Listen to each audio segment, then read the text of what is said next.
Hey everyone, Sam and Phil from WargamerOnline, and we've been extremely fortunate to be sent Soul Wars and the General's Handbook 2018 and Malign Sorcery from Games Workshop. So yeah, huge thank you to Games Workshop for this. It's amazing. Thank you very much. Much appreciated. We weren't expecting it, and it's been great to just be in contact with Games Workshop and even be considered to be worthy of being sent products to show to you guys and girls on our channel. So, and on a major release like this as well, it's just blown away. Yeah, we've been pretty excited for Age of Sigmar 2. We've done loads of videos on it already, and it's really nice to get this. So we're going to break this down into videos, aren't we? Yeah. We're going to do an unboxing of Soul Wars. And all of the stuff that's inside there. We're going to have a bit of a closer look. We've got some different camera angles so we can actually zoom in and see all of that and try and show it off at its best that we can show. We've been sent Malign Sorcery as well, which I didn't realise how big all of the spells and models were actually. Yeah, and I think that's going to be a focus on the models as well, because the models are just incredible, but the spells are brilliant. It's going to be a big impact to the game. Yes, yeah. So we have had a quick sneak peek inside here. We couldn't just go blind into this, and we've had the General's Handbook 2018, which has been properly thumbed through, I'd say. We've had a quick look at all of the points increases and decreases and a lot of the changes which are inside there. And we've gone from my army is amazing to my army has been nerfed and back again. It's brilliant. It's absolutely great. Yeah. I mean, that happens when your army's OP. Of course, they have to knock it down a bit. So Fire Slayers. Yeah. One thing we're going to try and do to make it a little bit easier as a viewer, rather than watching the entire video, because I know that a lot of you are interested in one specific part of this release. So we're going to put the timestamps in the description down below for you to just click on, or at least have the time when something pops up. So if you only want to see the Soul Wars stuff, look for the timestamp and then click on it or go to it in the video. Same for General's Handbook and whatever. We'll try and put as much information in there as possible so you can get to the stuff that you want to see. This is obviously one video on unboxing and our first initial thoughts, but we are going to go on over the next few days. We're going to be releasing videos in more detail. So we're going to look at the actual core book, some of the big changes, because there are quite a few. That's why it's a new edition. We'll go through those in individual videos. Rachel's pretty excited about Magic, and if anybody watches the channel already, you'll know that she's obsessed with taking 3 hours to go through Magic phases. So Rachel will be going through Malign Sorcery. And I'm sure we're going to have more on General's Handbook as well, because Pink is going to be doing some number crunching. Yeah, I think so. We'll get Pink to do some number crunching on the armies and try and predict, winners, losers, winners and winners. Winners and winners. Losers and losers. We'll see how the edition turns out. But yeah, that's basically, this is an unboxing video. We're going to have plenty of other videos. So if you want some more content, subscribe, click the little red button down below and click the notification bell thing as well. And then you'll get notified whenever we release these new videos over the next few days. And going forwards, we're obviously going to be doing a lot of content, aren't we, Age of Sigmar wise? Yeah, we've got a full schedule ahead to get some battle reports filmed as well. Yes, we've got quite a lot of armies as well. They're not all the same. So yeah, exactly. So we're going to be doing a few battle reports over the next few days, and again, you'll start to see those coming onto the channel in the next couple of weeks or so. And we'll have the human sky fleet at some point in the future. Oh yeah. And the finished Fire Slayers. Fire Slayers are done, 2,000 points. Yeah, and we see Pink's giant, amazing Star Drake finally grace the table at some point. Beast Claw Raiders, 2,000 points. Just being finished all in time for this. So loads of armies, loads of content. We're going to get straight onto this, and we're going to start unboxing the Soul Wars box. Right then, Phil. So we've got a huge box. It is quite weighty. There's loads of stuff in it. We're not going to get too obsessed with what's on the actual box. We know the retail price of this. UK is £95, but essentially it's the same price as Dark Imperium. Yeah. Value for money. Incredible already. Just looking at what's in the box. Yeah. And we get the new Sacrosanct chamber, I think they're called, because you can never have too many chambers. So loads of coloured artwork on the back. It actually tells us the breakdown of what is inside the box. So we may as well go over that now because it's all listed quite well. So there's a 320-page core rulebook, a 32-page Battle of Glimsforge booklet, which we'll have a look at because I have no idea what that is. It's a campaign piece. We've got a 16-page core rules booklet as well. So if you're going to be splitting this with 2 people, you're getting the main core rulebook, which has got everything inside it, but you've also got a smaller 16-page booklet, which is just the core rules. Which is great when you're gaming on the go. You just put the core booklet inside as well, or if you're sharing with a friend Yeah, like you. So, I so think there will be so many people splitting, just buying this to split the armies, and at least both people will have some form of the rules, even though there's not loads. We've got an 8-page start here booklet as well. 13 war scroll cards, which we'll have a look at. 1 dice pack, 1 range ruler, and then we've got 52 miniatures. And they're broken down between the Stormcast Eternal, the Sacrosanct, and the, what are they called? Night Haunts. I was going to call them Night Shrouds, but that's the actual character name. Night Haunt. So we've got Knight of Shrouds. Yeah, we've got a bunch of stuff. So we'll have a look actually what's inside. We've got some nice artwork on the front of there with the Knight of Shrouds facing off against this Griff Charger. Pull this box out. We'll have a look at the miniatures in there because they're all inside a separate box.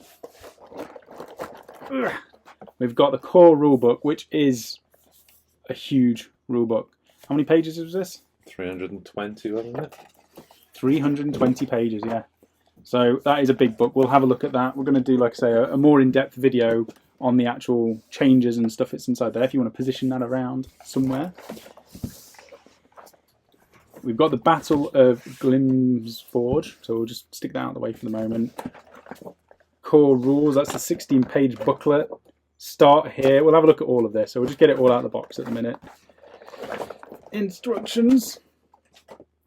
Ooh, nice little cards. New format. With a new format, yeah, they're a lot smaller, aren't they? They're almost, are they half the size?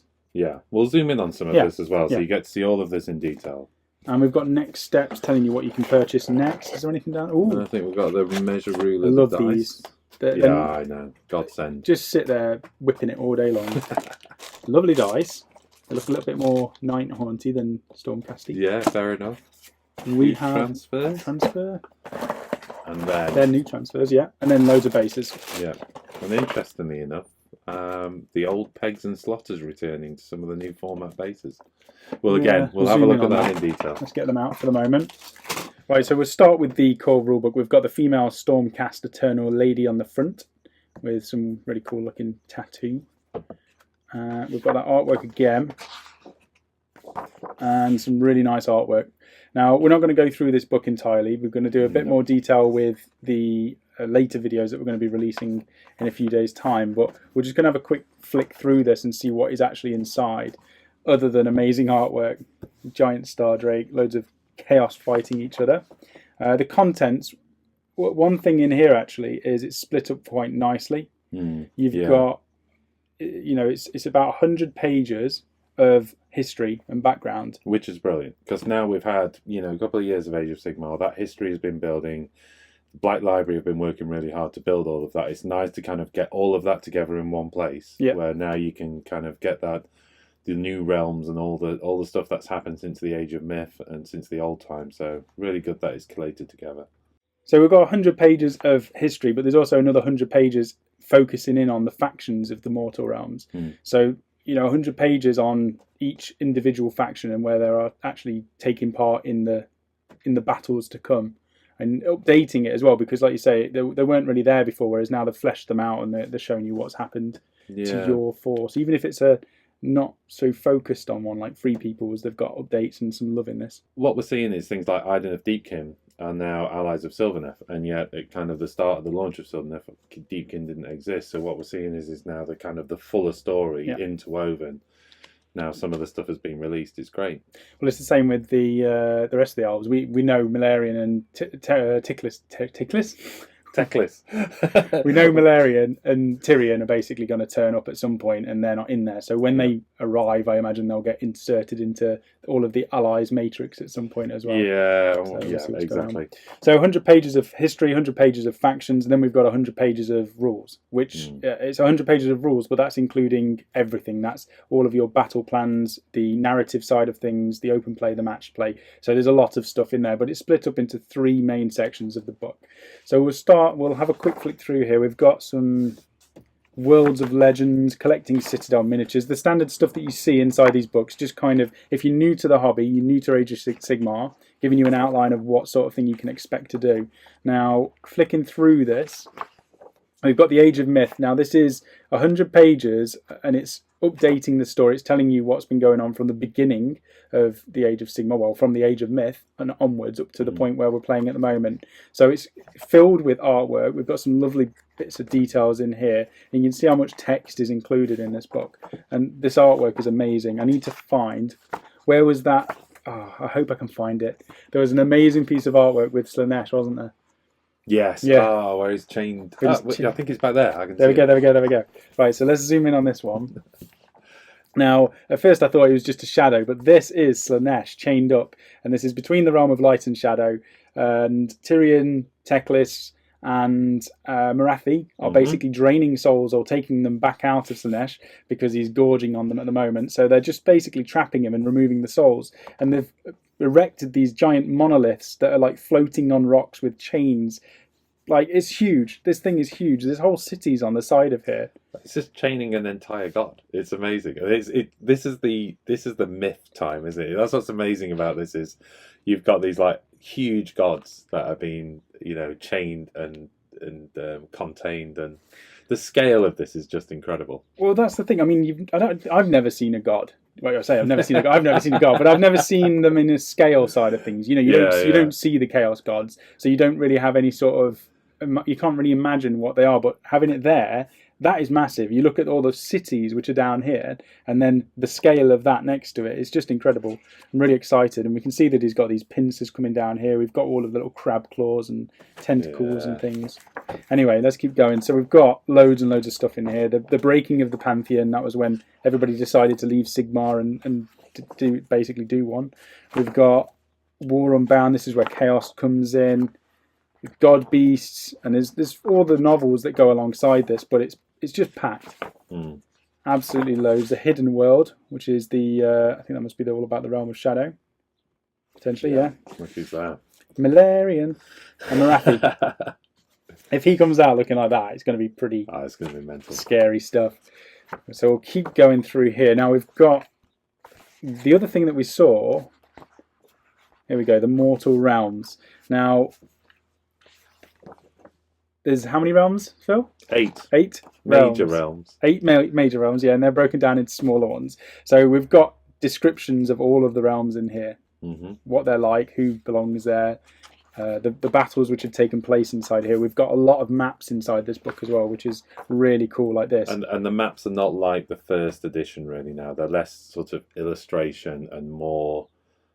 Actual maps. Oh yeah. You could plot campaign. A campaign out on that. Measure distances. It looks like they're to scale. You could work out the time differences between different battles and those kind of things. And I think that really appeals to the Warhammer Fantasy players as well. I think where you can start to kind of see the shape of the world now. That's what's really important. It's having something to go from rather than just nothing like it was before. We've now.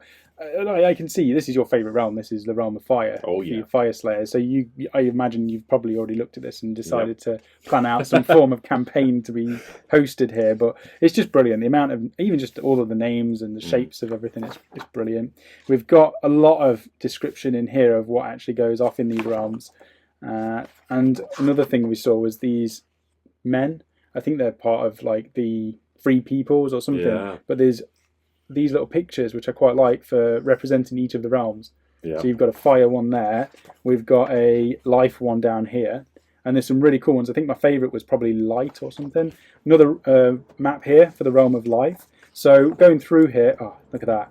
We have to see this as something that has relevance to future releases, doesn't it? Because we're going to see the Free People that are native to different realms now, and that's affected their weaponry, it's affected their clothing, it's affected their culture. That's what's going to be incredible about that. Yeah, and you've seen it in artwork now, and it can be like this is my favourite one. Shaman, the realm of metal. Look at it. So this giant like mechanical steampunk suit. It just looks cool. If we're going to see some models, even if you don't see models of these being made, it gives you an idea of what you can build yourself. I think that's really nice as well, because you're working on a human Skyfleet at the moment, and there's got to be something in there as well as you work on those. Maybe they'll include it in the next one. My actual Skyfleet. You never know. Anyway, we've got all of these realms inside here. We have the Stormcast Eternals. There's going to be a lot on Stormcast Eternals because they are kind of big, you know. Out of the faction focus, there was 40 pages on the factions of order, 40 on the factions of chaos, and then I think it was 20 for death and 24. Wow. What's the other one? Destruction. Yeah. Army. I think that was right. 40, maybe something like that. Anyway, we've got Kharadron Overlords. So these are all the faction focuses here, and I'm not going to go into detail with this because there's just too much to even look at. So we'll quickly flick through these. So much. Okay, there's just loads, and that's it. Once all of that's been done, we're on to the rules now. Yeah. So 16 pages of core rules. I think it was less than that for the actual, the majority of the rules. When we were looking at it last night, you're looking at what? 1, 2, 3, 4, 5, 6, 7. 6 main rules. Yeah, 6 pages of rules. And there's more illustrations now. And but then you're on to things like terrain, which has been changed and updated, and obstacles really and garrisons. Exciting. Yeah. The other changes that we've got in here is there's a lot of stuff to do with wizards. We're going to do a separate video on this, so looking into the more in-depth changes and things like that we're going to be seeing. And then we've got all the battle plans which have been included. We've got a bunch of new ones in here. We've got allegiance abilities, and we've got the rules for allies as well. So if you're not playing, was it match play? You were saying they were a bit different. If you're not playing match play, 1 in every 4 of your units can be an ally, rather than having that 20%. Which is that kind of 25% of your unit count now. That's quite significant. But the old rule of 20% still applies at match play, or at least that's what we think. I'm sure we found that. Yeah, in General's Handbook it still says 20%. Handbook, yeah. We've got new allegiance abilities and artifacts. Now, some of these have changed. The names on a lot of these artifacts are still the same, but they've changed the rules on a lot of them. Right. And it's the same with the General's Handbook. When we look at that, they've changed the rules for quite a few of them, especially my Bray Herd Stone. I think that's quite important, isn't it? Because you tend to look at the rule and say, oh, that hasn't changed because the name hasn't changed. But we really do need to dig into these and kind of make sure we're picking up on where it's a shift in what's happening. Yeah, I mean, for new players coming to the game, it's going to be a bit easier because you'll look at everything with fresh eyes. But if you've played this since the beginning of Age of Sigmar, you kind of glaze over it and go, yeah, I know what that rule is, but not properly look at it. Because yesterday, I looked through all of the scenery rules and went, yeah, they're all the same. Looked at it again, and each one of these pretty much has changed. The ruling has changed quite dramatically. So we'll do more in depth on the actual video for this book for the rules that have changed. But say Deadly has basically changed to rolling a dice for each unit that finishes a normal move or a charge move within 1 inch of deadly terrain, and on a 1 it suffers D3 mortal wounds. So in the past, every single model that basically ended up in deadly terrain would roll a dice, and on a 1 they would just be slain outright. Okay, yeah. Whereas now, the unit rolls 1 dice and you suffer D3 mortal wounds if you roll a 1. It's just nerfed it completely. And that's if any model is within it then? So, 1 model can trigger that 1 dice and And then D3 mortal wounds will come to the unit. that's cool. I like that. I mean, it stops complete no-go zones of the table. You're still going to interact with it because there's a risk, but it's not a huge risk. We've got allegiance abilities in there, like I said, and at the back we've got open play and we've got battle plans. So we're going to do more in depth. We'll probably go through with a bit more detail with the follow-on video, but that's the core rulebook that you get inside the box. Right, so that was the main core rulebook that you get in there. You do get a second rulebook in here, but as I said, it's the same. It's just the main rules, so we can shovel that out of the way. Then we've got a start here booklet, which we probably should have started with. This is just explaining collecting, building, painting and playing, the hobby in general, showing you some of the models which are inside this set, telling you what the core rulebook is, telling you what the Age of Sigmar is, telling you who the Stormcast Eternals are and why they're so amazing, telling you why the Legions of Death even exist, and showing you Nagash, the big main enemy in this entire series. Top man. Top evil guy. And then start playing, so we've got some stuff on how to play. You've got dice, the range ruler, the war scroll cards. Basically, if you're new to the hobby, and a battle plan at the end, if you're new to the hobby, then this start here book shows you where to go to begin with. For what you're looking for, yeah. Perfect. We've also we've got this Soul Wars book. Now, you could probably talk about this because you've had a look through it. It's a sample chapter for a new book which is coming out by Josh Reynolds. I imagine there's going to be a whole series that go alongside this. Yeah, I loved it. It's the first chapter, so you don't get a huge amount from it, as in, you know, it sets the story up. It's impressive. It's even got a cliffhanger at the end of the first chapter. So yeah, I really enjoyed it, and it's good fun. And I've not really listened to any of the audiobooks or read any of the books with Nagashim, but I didn't realise kind of how much of a personality he's got. It's quite funny. Not funny as in a comedy, but it's funny like you just got a wry smile on your face as this big Lord of Death is storming around the place going, you know, come on people, do things. So it's great. I enjoyed it. He's been around for so long though. He's probably been around the longest, really. Yeah. And, you know, obviously, as you'd expect. I think obviously if he's grinning permanently anyway, you've got to expect him to have a bit of a wry smile. Yeah, that's cool. Okay, so that's the novel. We've got the Battle of Glimsforge. Now, this is, I haven't even looked at this, but you've said this potentially is a campaign? Yeah. Or this is how to play the actual box set. Then, yes, exactly. This is the campaign in the box. So the Soul Wars, the free city of Glimsforge. We've got all of the rules, I think? Or is this background? Yeah, a bit of background. We've got the Soul Wars, so that's explaining all of that. Background.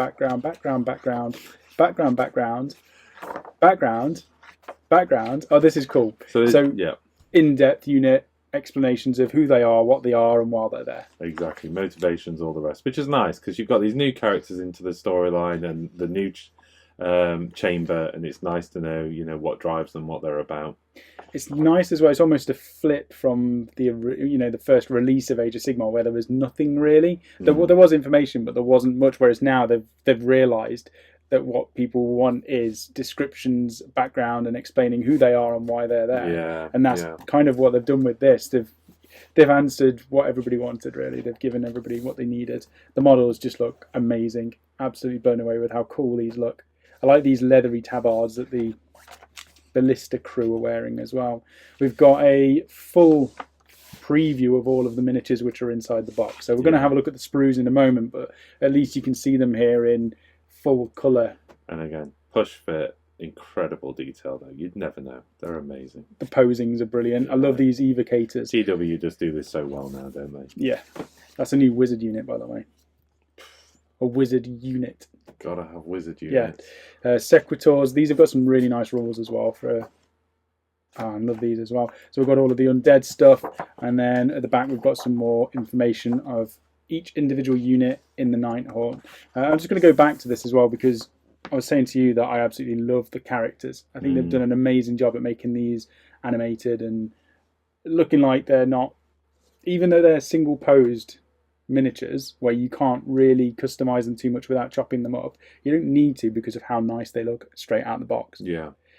Especially these chain rasps. I love the chain rasps. I think that's one of the coolest looking undead units that they've released in a long time. Yeah, we'll look at the models soon, but they've gone that kind of where all of Age of Sigmar has gone, really. That sort of wonderful kind of high fantasy, beautiful aesthetic. So, you know, they've not just gone the lazy route of bones in rags. You know, these things are ethereal and exactly fantastical, and it's just, amazing to look at. Love them. Yes. So that's that extra book inside there. It's not actually a campaign book, but it's showing you all of the units which are in there, and it probably gives you an explanation of why they're fighting each other. Yeah. So that's the other thing we've got. Now, what else do we have, Phil? We'll have a look at the bases. Just to have a look, if we can zoom in a little bit here. Yeah. Can't zoom in too much, but you can see there's a slotter. There we go. There's an actual place to stick them in because they're all push fit. So we've got bases which also go alongside that. You don't need any glue to actually build any of these. You can get them straight out of the box. You need your clippers to take them off the sprues, and then you can pop them into the bases and start playing immediately. So that's nice. Brilliant. And we've got a range of different size bases with all of the holes cut out for where your models need to go on them as well. So that's nice. We don't need to go in too much detail with the bases. We've got the transfer sheet. Let's see if we can zoom in a little bit on that. Probably not too much. It's nothing special. You know, they're nice transfers. They're good quality as you'd expect from Games Workshop. There's nothing new though. So if you've seen transfers from Games Workshop before, they're the same quality. They're just different symbols which are relevant to the Stormcast and Yeah, that's it. Just Stormcast. It's just going to be the Stormcast guys, yeah. For the like marker squad markings. I was trying to say. Yeah. Chamber markings. Chamber markings. Okay, so we'll have a quick look. Shall we do models or shall we do cards and rules first? I think let's jump into the models. Models, at this stage. So we'll start off with the instructions, then we can zoom in on the actual sprues and see what we've got. So on the front, Soul Wars, Stormcast and the Nighthaunt. 1 to 16 pages of building the Stormcast and 17 to 23 for the rest. So yeah, I mean, they're push fit, so they shouldn't be too difficult to put together. All of the instructions are in here saying that. There's quite a few components in here. Yeah. And if it's anything like the other, the Dracoth from the first set, it needs to be built in a specific way. So it is worth looking through these instructions and following them. Which is not your strong point, is it, Sam? I genuinely just don't follow instructions. I kind of fail at that. Really cool looking poses. Nice, impressive models, and as we'll see in a moment, for the actual size of the kits, they're huge. These Stormcast, they're absolutely massive, and it's robes and armor, so they look brilliant. So we've got all of these fully detailed instructions, really nice. Even if you're new to the hobby, it's quite easy to follow this and build the models straight from the boxes. These are a little bit, I thought they were going to be quite brittle and weak, because they're all kind of hanging off bits of robes and stuff, and I was expecting them not to be very strong, but they've been designed extremely well, so they are quite rigid and strong, which is impressive. Because the old Games Workshop stuff, if you bought a metal model, because it was made out of metal, it would just kind of bend and it would break and you'd never be able to use it again. Because it was impossible to pin. Whereas because they've got this high quality plastic, like these railings holding up the miniature, it's light enough that it isn't going to bend, it's not going to snap, it's not too heavy. But you can get these really cool dynamic poses off of these models now. They've kind of mastered it, really. Yeah. And that's the thing, is that they've also... Nothing's too thin, and yet it gives the appearance of being thin. Yes. So there's some stability to it, but at the same time... they're not going to break. It still looks light and fluffy, and flying. So we've got all of that in there. We've also got a full colour breakdown of what colours they've been using for the Stormcast. Interestingly, they haven't done that for the Nighthaunt. They have, it's there. I'm talking rubbish. Because there is their new paint, isn't there? Technical Nighthaunt Gloom, which is kind of perfect. It's designed to be used for the Nighthaunt. They did miss a chance on calling that Soul Glow. But Soul Glow, yeah. That'll be the next paint. Influenced by you. So we'll shuffle that out of the way, and then we'll zoom in and we'll have a look at the models, and then we'll take a look at the cards, and that's the end of the Soul Wars. We're going to begin with the Stormcast Eternal, the Sacrosanct Chamber. Sacrosanct Chamber. I was going to say the nice Golden Warriors, but they're golden and robes now. Nice that it's got a good mix of robes and armour, and there's quite a lot of really cool dynamic poses on these models, so you don't really need to do too much with them, do you? No. This is showing the Celestar Ballista, so we've got the nice front end of the Celestar here with the back bit. It's really nice. It's quite compact. We've also got on this sprue, it's a mixture of the Castigator. So we've got one of the ranged units. It's the Castigator crossbow type weapon. But I think they fire magical energy, so that's on here as well. We've got some of the Sequitors, and there might be some of the Evocators on here as well. We've definitely got the knight-incantor. So that's this model here with the giant staff, and both yourself and me are going to be converting one of these or using this model for our dwarf armies, aren't we? Yeah, I'm torn between using the model directly to add some magic into the army or creating almost like a Stormcast dwarven craziness out of it. I'm not quite sure at the moment. The model's beautiful, it's amazing. If it becomes available separately, maybe that's something I might look at. Yeah, but yeah, I love it. I'm in two minds as well, but mine, because it's a human Skyfleet, it kind of works that I chuck a human caster in there, which is literally just the model. Yeah, and I've got a spare battlesmith, which is the one with a big banner, and I'm thinking, can I do something there? Yeah. Perfect. So really nice model there. At the top here, we've got the crew for the Celestar Ballista as well. So they've got this leathery tabard. What did you say it would look like? Quilted. It's like quilted, isn't it? And whether that's because the weapon is meant to charge up with lightning and it releases all this ethereal energy, and that's something to kind of protect them from the searing heat, or whether it's just so they look cool. I think either way is a good reason to chuck it in there. We've got a nice little ranging instrument in there as well. And we were saying what's nice about this is because you really love the combination of cloth and armour, don't you? Both from a painting point of view, the chance to mess with the different textures. Yeah. but also from an aesthetic point of view. Looks great, nice to paint, gives you something different as well. You're not just painting armour, because one of the problems with the older Stormcast for me was that it was all metal, wasn't it? Yeah. You end up literally just painting gold or silver or one of the colours, and they end up looking like a Space Marine chapter. Whereas with this, you can kind of break it up yourself. It doesn't become as, I'm going to say boring, but it doesn't become as monotonous where you're just painting armour. You can mix it between robes and armour. Well, you always paint to a very high level with your armies. There's no such thing as tabletop for you, is there? So this just gives you a lot more scope, I think, for the painter. Yeah. But there's still, with the detail in the plastic, means actually, you know what, with base coats, a highlight and a wash, you could probably still get away with a great looking army. Yeah, you really wouldn't need to do much to these to bring out the detail, especially on these quilted areas. You chuck, like you say, just pull a wash into there and maybe a quick light dry brush, and it would look absolutely fantastic. Same with the robes. You could either do edge highlighting down each of the raised areas, or you could dry brush it and pick up the most of the areas. So really good. Happy with that sprue for definite. If you could be so kind as to pass me the next one. What is this? So we've got some more sequitors on here, and we've got 2 of these sprues. So this is a mix of sequitors and castigators. Castigators are these magical bolt throwy crossbow things, and the sequitors are the ones with these maces. Yeah, and you've got the great mace in the corner there. The double-handed this one is the great mace. Yeah, so it's interesting. Actually, you know what? I think you only get 1 of these, so you get 2 in the box, don't you?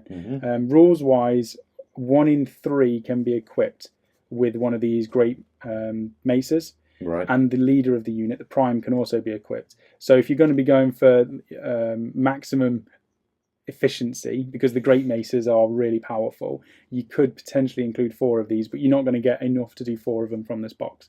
You'll be able to do 2, looking at this briefly. Yeah. So 2 of these sprues, full of detail again. We've got some shields, so you can equip them with those if you want to, because that's also an option. You can give them the mauls and the standard maces. And the final sprue for the Stormcast, last but not least, definitely not least, this is the Lord-Arcanum on a Griff Charger. Very similar to the ones that we saw for the Vanguard. Different sort of pose, still a great pose. Similar to the Dracodian Dracoth in the original Stormcast set. You get a big guy and a dragon. This one you get a good big guy and a giant Griff chicken thing. Really cool, nice detail. This is another prime. Is this the Evocators? I think, is it the Knight-Incantor? No, the Knight-Incantor is the caster. In which case, then that's the Evocator Prime. You're right. Yeah. So he's got the Tempest blade and the Storm stave, which is the other weapon. Now the Evocators are mixed over there. They're basically a casting unit for the Stormcast. They've got some. They can only do 1 spell, but they basically are a unit of wizards. They can't do things like Arcane Bolt and Mystic Shield, but they've got their own unique spell that they can use.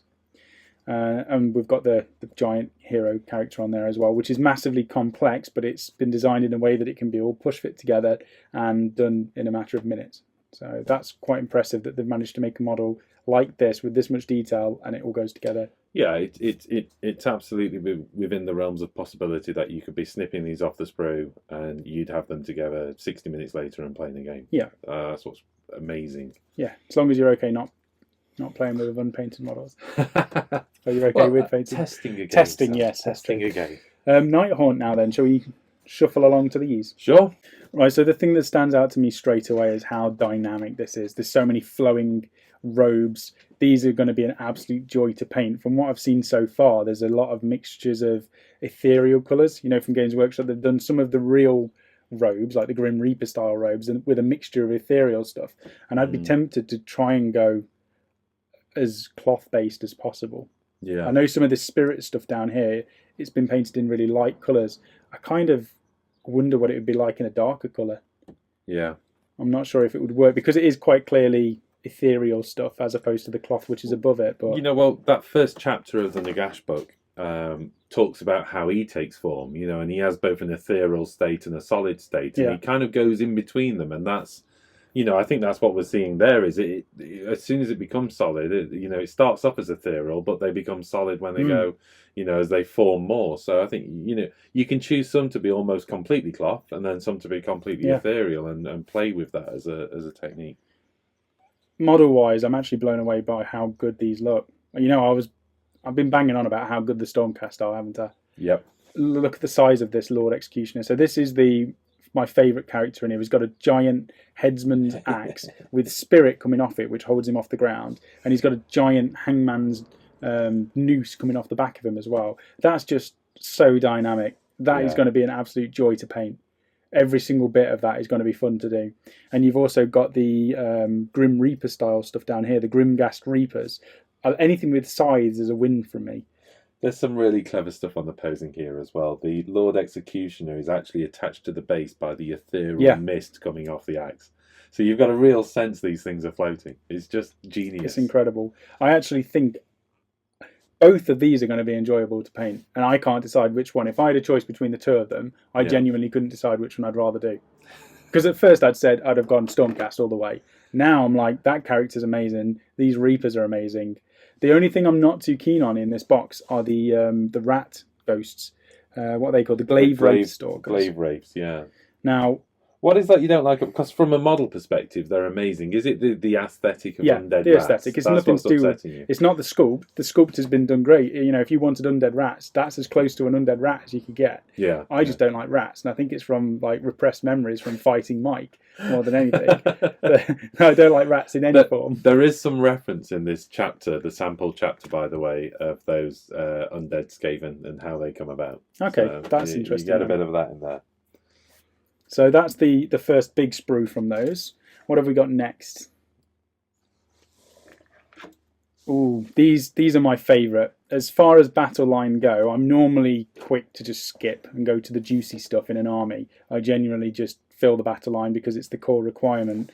I would be happy to have as many of these as possible. These are called chain rasp hordes, and they're basically spirits which are still chained down to the ground, and they've got gravestones, they've got these chains and ball and chains, they're carrying these maces which are like dragging them down, they've got all these nice locks all over them.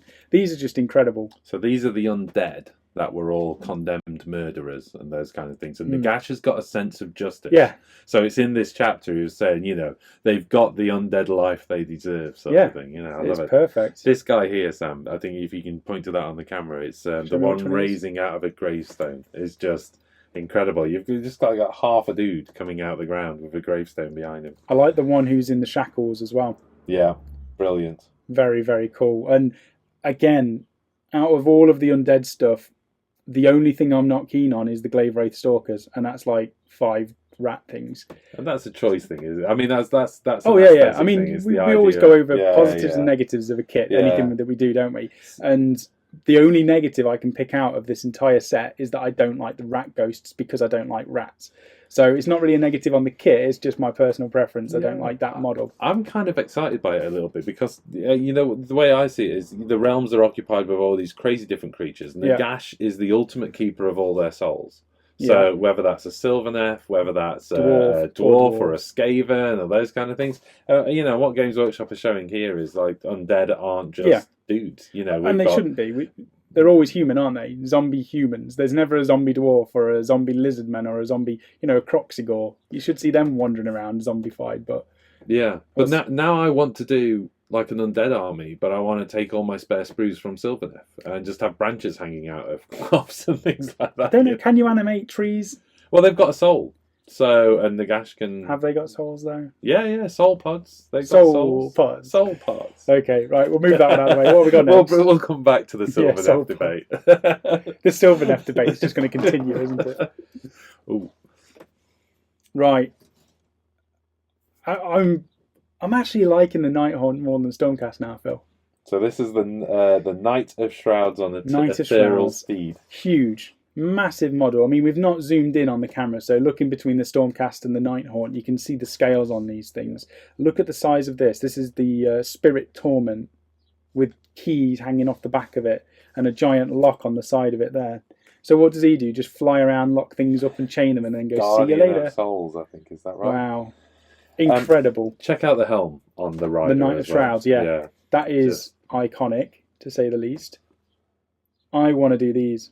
And the sword, which has got that really huge hilt and long double-handed. Do you know what it reminds me of? The vampire swords. You know, from the old fantasy, you'd have Vlad and Manfred, and they'd have these huge, nice swords. That is just amazing. I want to paint that. I know we said we weren't going to do these, and I know you were going to do your airbrush job on them. But I may have Are you trying to steal paint, them off me now? Is that what you're saying? I might paint one or two. It's not uncommon for you to. I might paint one or two. Take over. I donate my armies though as well. I don't take. I take and I give. I give it, that I take it away. We've also got the Guardian of Souls on here. He's got a giant lantern. And at first I thought they all look the same. They're just all undead in robes, but they don't. They've got loads of character. Each one of these heroes, each one of the models in this kit has got character, and they're all very different. Yeah, the long helm on him is just incredible. Or her, actually, I suppose. Who knows? But one of the things I was saying to you earlier is what I like about that is look at the arms on that. And in fact, on all of these, is we've moved away from just bones. And it's not even bones with a little bit of flesh on. It's an ethereal sort of... They look like drained approximation. Humans, don't they? Yeah, exactly. Okay, so we've seen the miniatures. I think they're amazing. Blown away by them. But we're going to have a look at the rules now and see what we have inside here. Not all of them, I don't think. We won't spend too much time going through them. Let's have a look at the format. But looking at the format of the cards. So this is set up quite nicely. It's a little bit different because the older ones used to be double the size of this. They were, what were they, A5 or something? Yeah, A5. What is this now? Because you're a master. I'd say that's A6. Master of numbers, size, and everything, aren't you? A6. A6. There we go. A6. We've got the same sort of format. We've got all of the stats up here. We've got all of the weapons and the all of the numbers in here, and all of the abilities. Now this is a slightly different one because it's the Lord-Arcanum. It's got so many rules. It comes on like a double card. So there's 2 to that, and it folds over quite nicely. We've got the same for all of these others. So we've got the Evocators with all of their cool stuff. This is, I was telling you about, it's a unit and it's got its own special magic spell. Yeah. It's called Empower. So casting value of 6, and you pick a friendly Redeemer or a Sacrosanct unit within 8 inches, and until the next hero phase you can reroll failed wound rolls for that unit, which is quite nice, because some of the rules that have changed from the core rules is getting rid of that whole generic rerolls and just putting in like a +1 to your stuff.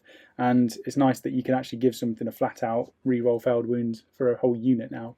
And that's the only spell they could do, though. Yeah, so it says down here, it can attempt to cast 1 spell in your hero phase and attempt to unbind 1 spell in the enemy hero phase. It knows the Empower spell. It cannot attempt to cast any other spells other than Empower, but any number of units of Evocators can attempt to cast Empower in the same hero phase. Okay. So that gets over the... Wow. I don't even think there's rules of 1 anymore. I think they've just put that into the rules for Magic. For the spell. For Magic in general, they've said you can only cast 1 spell for the entire army per phase, of that same one. So you can only do Arcane Bolt once, you can only do Mystic Shield once. That's as far as I've seen so far anyway. Right, okay. So we've got cards for all of these. We've got the Secretors, we've got the Knight-incantor, the Castigators, and the Ballista. Everything that's in the box has got its own card in this really nice sort of layout. We've got the same for the Knight Haunts. We're going to have a look at the Lord Executioner. So same setup on here.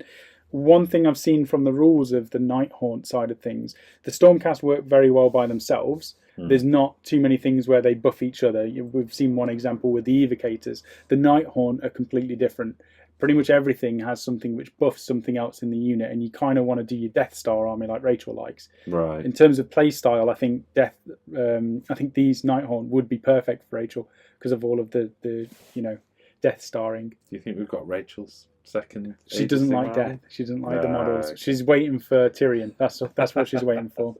So we've got some rules. The other nice thing for the Night Haunt, 2 very cool things, is the fact that they all have fly. So everything in the army has fly, and everything has ethereal, which means they ignore rend flat out. Yeah. So moving across terrain, no measuring up, no measuring down. They just go straight over as well. It's amazing.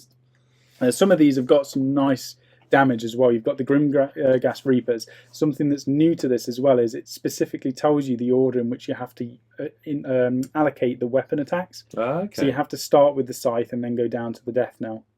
And there's another one in here that does the same thing. It tells you which order you have to pick to do your melee weapon attacks in. That's an interesting new mechanic that's being introduced then. Yeah, because you have to declare all of your attacks and where they're going before you roll anything.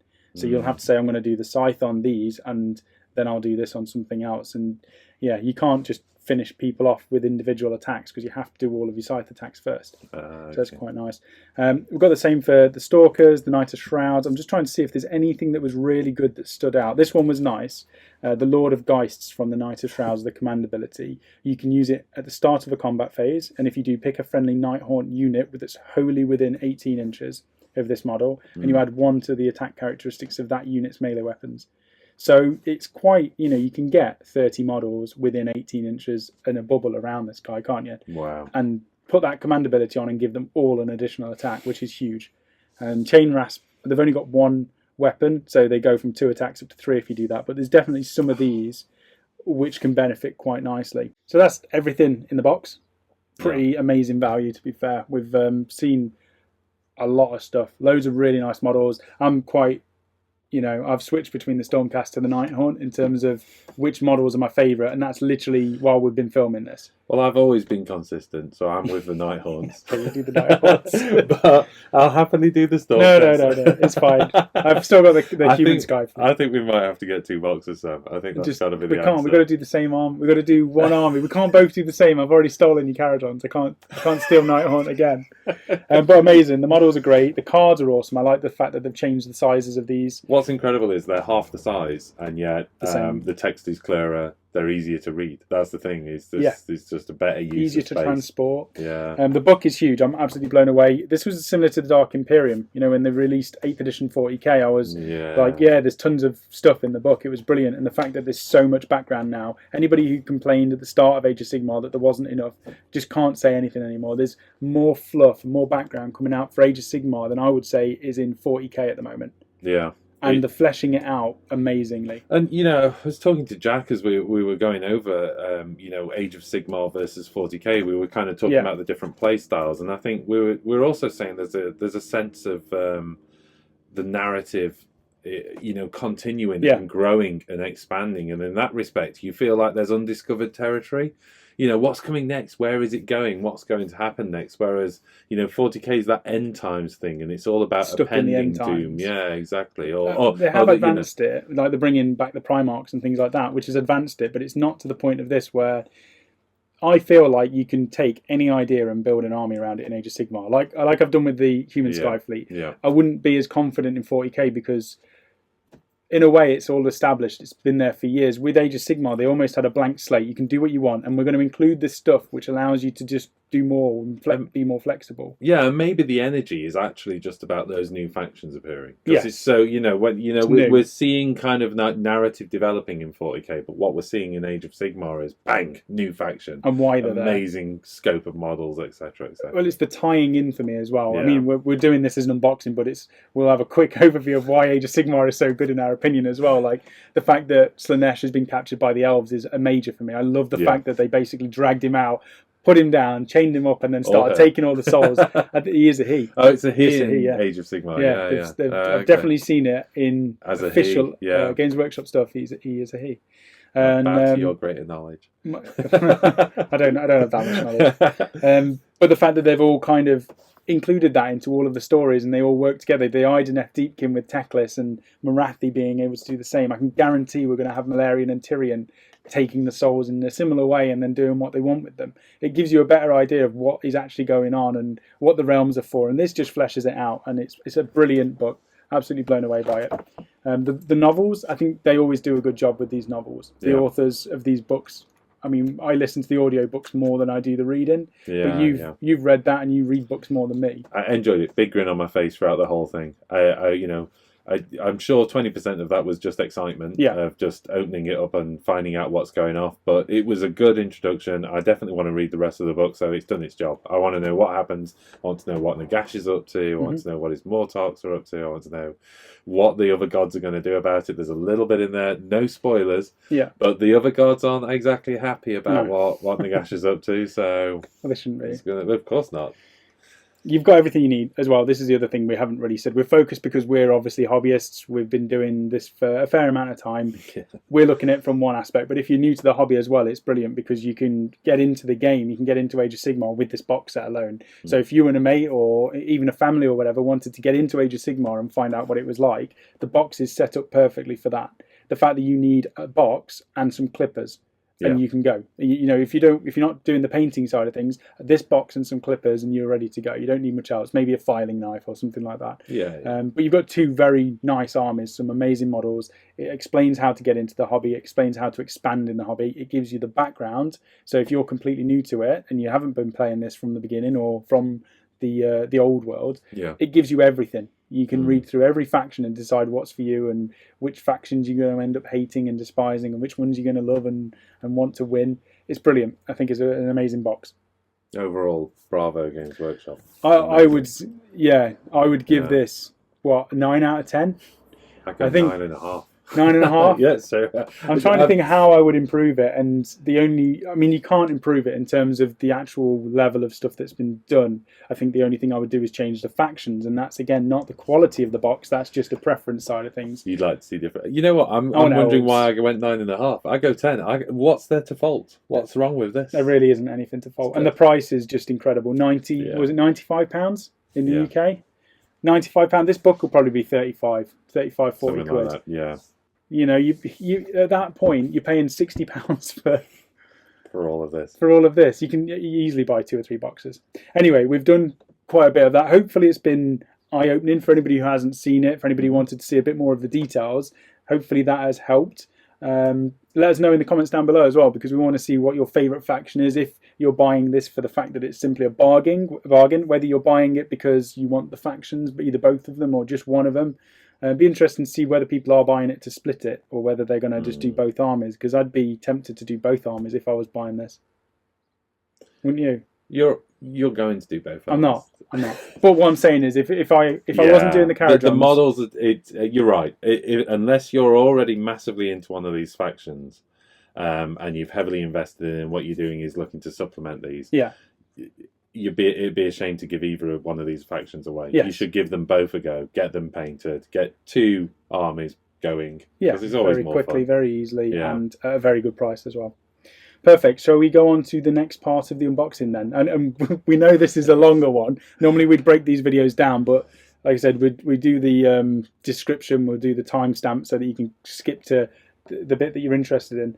But I think we could probably go on to, which one do you want to do? Malign Sorcery, or do you want to do the General's Handbook? I think let's have a look at, because Malign Sorcery has got models in there. Let's continue along that train and looking then we at can models, end on handbooks. Yeah. Cool. Okay, so we're looking at Malign Sorcery. This is the next box that GW kindly sent to us. We weren't expecting this as well. This is amazing. Pretty exciting stuff. And after looking inside this as well and seeing the sheer scale of the spells which are inside here, it's pretty exciting. And I think we're definitely going to be painting these up. I think you'll probably be doing some amazing airbrushing tutorials on these. I think so. I think what I'm going to do is I'm going to try and get them done this weekend, and I will film the lot and put them up on the website as airbrush tutorials as well. Maybe a couple of short ones onto the YouTube channel. Yeah, that's cool. I mean, there's just lots in it. It's a nice box. We'll actually hold this up. It's got a very nice little handle on it for carrying them around. It's quite packed as well, isn't it? Yeah, I'm thinking they seem to have done it like this maybe so once you've made them up, you can pack them back into the box and use them to transport them, which is a good idea.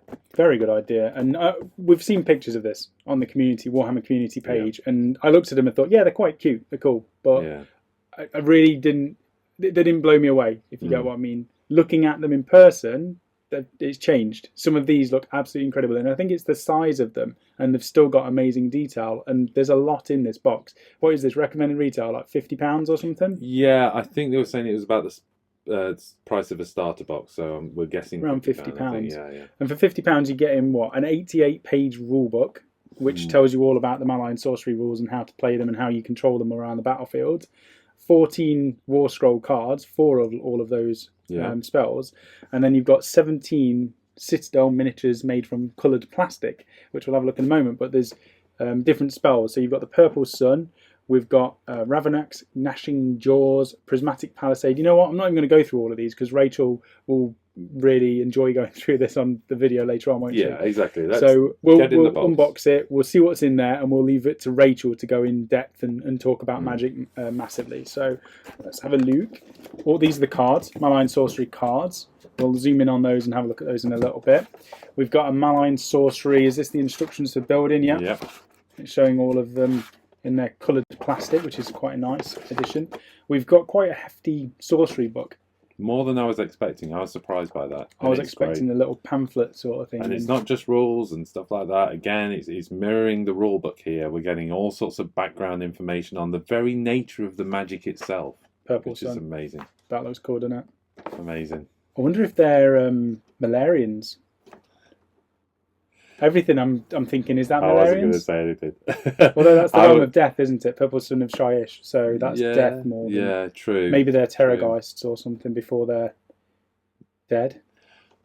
Yeah, maybe, because that was the one bit of background we picked up on, actually, was that the Terrorgeists actually were maybe some of Malarian's creatures that are now undead. I mean, that's really great if that's the case. Because I'd love to see a living version of a Terrorgeist. Maybe that's it. Maybe that's the living version and it's gone to Shyish to die. Maybe. It's just left Malarian. And that's how it dies. It turns into... Anyway, we'll put that out aside. Amazing. So inside the actual bag, we've got a load of bases to put all of these spells onto. We've got coloured plastic representing the actual realms that these are from. So this is the Purple Sun of Shyish. I always get that name wrong. I always call it Hyish. So that's nice purple plastic. We've got loads of detail on there on the frame to hold it together. And we've got all these spells on here. We'll have a look at these in a moment in closer detail, but that's really nice. Prismatic Palisade. Brilliant. Prismatic Palisade. We've got the wave. We've got the jaws. We've got this giant... What's that called? It's the pendulum of something or other. Pendulum of Doom. Yeah, it's now brilliant. We'll go through it all one by one, but it's amazing. First of all, we'll take a quick flick through this book, I think. So inside here, as you were saying, Phil, it's not just rules for it. It's got magic in the mortal realms, the learning of magic. It's also got the new era of magic, so it's explaining all of these spells and what they do. And then there's a conjuring compendium, which has got the endless spells. It's got the narrative battle plans that you can play. Rachel's pretty keen to play our first games using this as well, so that we have the endless spells and we're playing in the realms and we're using everything that we can from what's available. We've got skirmish stuff in here as well. So you were asking about skirmish and where that's going. Skirmish battle plan is in there. And we've got path to glory stuff as well. Then we've got all of the spells for the realms that you're in. And how they work. Now, I'm not going to go into detail of this because Rachel, as I said, is going to do this. She's going to teach everybody how to do magic in the mortal realms. But you can see there's quite a lot of detail in here. Yeah, and it's great. You know, I was chatting to Rachel last night about that. Some of it goes into as I said earlier, the very nature of magic, where it comes from, and how living magic came to the mortal realms. Brilliant. A new era of magic, magic unending, all of this good stuff. All of this. I just love it. I love the fact that they've got the pictures of the cogs. They're telling you where they're all coming from. The chronomatic cogs, the soul snare shackles. That's these ones down here. They just look amazing, and the models and the artwork are very close, aren't they? Yeah. In terms of how they've done it. Manifestation of magic. So that's telling you how you actually manifest the magic in the Age of Sigmar. And we've got some really nice stuff in here showing you how to paint them as well. So you're going to be doing your airbrush tutorials. But there's also some stuff in here. So I imagine you'll be doing something different to what Games Workshop have shown. And if you want to follow the Games Workshop methods, it's actually in here. So it's easy enough to do. Yeah. I mean, this looks... Spraying it white. You wash it. You highlight the white back up again with Ultraman Grey. You highlight it one more. And then you put a bit of Lamenter's Yellow on it. Yeah. Couldn't be easier for a nice, effective bit of magic. If you're using this just for the rules and you want to include magic in your games, it doesn't really matter about the paint job too much. But this is easy enough to do. Yeah, we're starting off with coloured plastic, so if you want to get them on the table straight away, that's doable anyway. They're distinguishable, but you know, if you want to move them beyond being a counter and into, you know, the beautiful painted models, then again, these kits deserve taking the time to paint them. Indeed. I like the fact that they've included battle plans to use in this game as well. So these spells really do have an effect. Rachel was showing me one last night, and I can't remember which one it is. This one, the Great Wave, where a wave actually goes across the battlefield and starts destroying and trashing things as it goes across the battle. It's brilliant. It's really, really nice. So there's a bunch of battle plans in there which you're getting as well. And then towards the back of here, we've got artifacts. And as far as I know, Rachel said you can choose an artifact depending on where your army comes from. So, okay, so you can take it from your realm to wherever you're travelling, whereas the spells are something that's attached to the realm you're fighting in. Yeah. Okay. I mean, the artifacts is good because even if you're playing Fire Slayers and you're in the realm of Ashi, and you say, okay, I want to take an artifact from Dairan, the realm of, I think that's life. Yeah. You can still do that. It's not like a faction is locked to a specific realm. You can come from wherever you want and pick an artifact that suits you. And there's tons of stuff to choose inside there, which is nice. It's just giving you more stuff, more flexibility and more customization for your army. At the end of here, we've got pitched battle rules as well, which tells you the points for all of these spells and what you have to pay in order to put it aside to summon them. Interestingly, what was the one that Rachel and you were working on for her Seraphon army? The Vortex? The Vortex, yeah. That's now an endless spell as well. So okay. It's part of this. Yeah, because I'm going to be doing a custom one for the Seraphon. So I'm using the Vortex model as a base model. Yes. But we're changing the top to be more Seraphon-y. So that'll probably make it onto the channel as a bit of a tutorial as well at some point. So that's cool. The instructions, I don't think we need to go through really, do we? No, I don't think so. It's instructions. It's showing you where everything sticks together. Pretty straightforward. There's not a huge amount of parts, so we'll go straight onto the actual models now, I think. Okay. Starting off with the red coloured sprue, we've got 2 spells on here. We've got Ravenak's Gnashing Jaws, which is huge. I wasn't expecting these to be quite as big. This, again, I keep doing it for scale, but this is my hand, so it's a big sprue. This is the book-sized sprue, isn't it? So massive gnashing jaws. I'm interested to see the first person to convert this into a model. I don't know what they're going to do, but somebody is going to use these teeth on a model somewhere, guaranteed.